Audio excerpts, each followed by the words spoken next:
dad. Joe's dad. Not that special. Father's Day. Father's Day special. I'll take that though anytime. Right?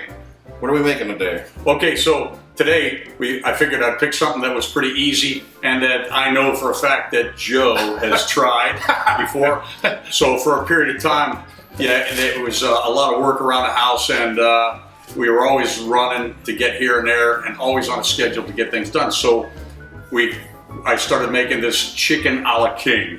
It's basically generally put on a bed of rice, and it's got cream of chicken soup in it, condensed soup, some extra milk, chicken, and some vegetables in it. And it's quick, inexpensive, and it actually tastes good. It smells amazing. You can't go wrong with this. We had like chicken a la king night, we had fish stick night. That's right. We were into all the good stuff: spaghetti, pizza, chicken a la king, fish sticks, hamburgers, hot dogs, and sometimes Mexican food. So I would eat fish sticks for breakfast on weekends. That's what my mom would make me. So I was like, fish sticks. Well, you know, when I was a kid, I never got fish. We never had fish. The only fish we had were fish sticks. We didn't have a lot of money growing up, so we kind of had to eat what we got. And we got fish sticks, so fish stick is always good, even now with ketchup on it. Yes. Ketchup is magic. I put ketchup on everything. You know what's good with ketchup? Fried rice. Oh, interesting. I haven't tried that, but I believe I'll try Next time it. you get some fried rice, put some ketchup on it, you will thank me. It's amazing. So, okay, so what we're looking at is the ingredients required to make a quick and easy meal, and it's called chicken a la king. Don't know where it came from, but when I was a GI, it was one of the things I learned how to make. So it just takes some pre-cooked chicken, a couple of options there, a can of peas, a can of carrots, and a big can and a small can of condensed cream chicken soup, and a little bit of milk, and the base is rice. So that's kind of the things that we need to get this chicken a la king rolling. Well, whatever you're like grown up with, you can always substitute the rice for like these potatoes, whatever you want to dump it. No one wants potatoes, Joe. Potatoes. Yeah, you can even put it on toast. Similar to the cream chip beef on toast, which some SOS, a lot of GIs also get that, but then they bring it and cook it for their families because they learn how to eat that and they know exactly what's in it. So it's just really easy, really fast. But Well, what does SOS stand for? it stands for shit on a shingle. Shingle being the toast. I like that. Yeah, it's big enough of like rice. You can have it for 3 days probably. I'm totally cool with that. I could eat something like this every day. So all you meal preppers out there, this is good for that. Sauce and meat on rice. There you go. That's Basically it. That's all I need. Okay. So first step, what do we do? Okay, first thing we'll do is open these cans of your condensed soup, and then we're going to put this directly into the pot on the stove, and that'll become the base, and then we're just going to add to that can. So we're going to do that. Yeah. Okay. Okay, so the hard part, we just got to get this condensed soup into the pan. You broke up with sweat doing that. Yeah. Well, that's the only workout I This get. is already too hard. I can't function like this. All these components probably have salt, so I don't ever add salt while I'm cooking it. If anyone wants any, they can add it to flavor after they get it onto their plate. We're all on blood pressure medication, right? Yeah. In the meantime, what you want to do is because the rice takes the longest to make it start back.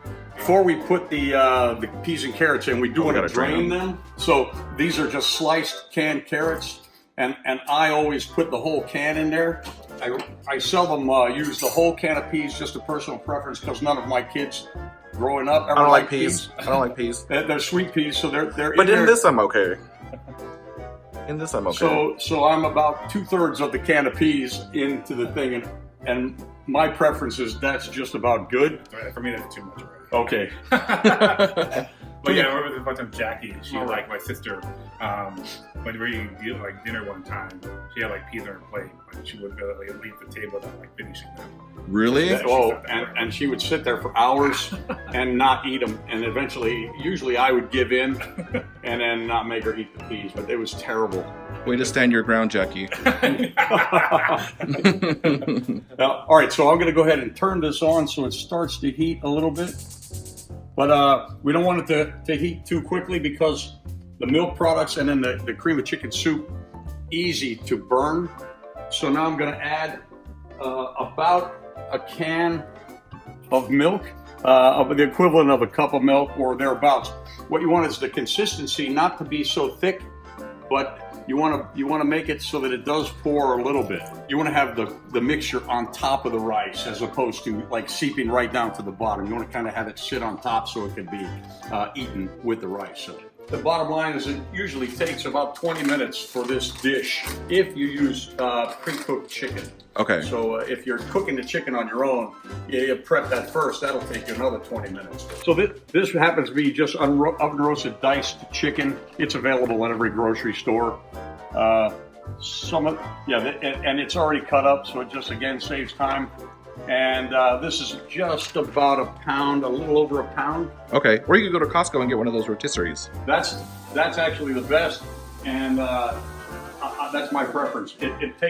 It takes a few minutes, maybe 10 minutes to strip the skin off of the chicken, and you select the cuts of meat. If you want dark meat or white meat, you just pull it off there and then cube it, make it small enough so that it's bite-sized. I haven't had good experience with shredding the chicken. Okay. So it's just easier to chop it up. I heard that that's the most popular thing that Costco sells, and they'll actually lose money on those because it brings people into the store. I think, it's only like $4.99, $5.99, somewhere right in that area. Like their $1.50 hot dogs. It's been $1.50 since I was a kid. And a refillable drink.